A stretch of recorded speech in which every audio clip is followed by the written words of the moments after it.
opportunities for change and growth. Once in physics class, teacher asked students, Why do we have brakes in our car? a student got up and replied, Sir, to stop the car.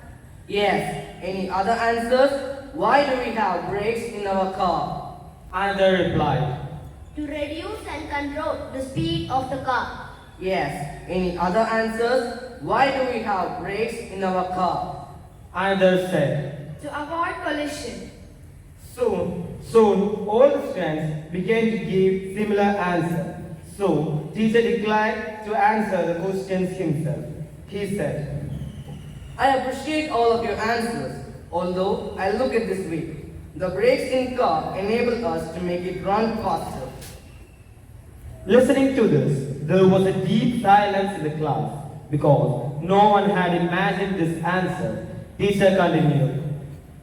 For a moment, let's assume our car have no brakes. Then, how fast are we ready to drive our car? It is the brakes in car that makes our car run faster and reach our destination. It is the brakes in car that makes our car run faster and reach our destination. Similarly, there are many such brakes in our life which stop us or restrict us. Our parents, teachers, friends restrict us or stop us from indulgences, but they mean good and for our growth, our decisions or progress in life. Sir, please explain more about it.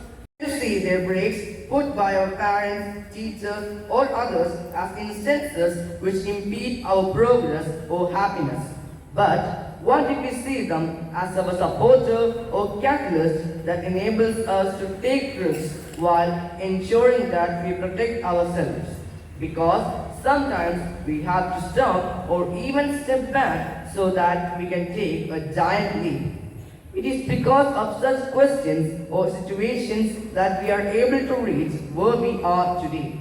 Without these brakes, we could slip, lose direction, or be victim of unfortunate accidents. So that we can reach our destination quickly and safely. We should be thankful for our dear parents, teachers, and friends for being catalysts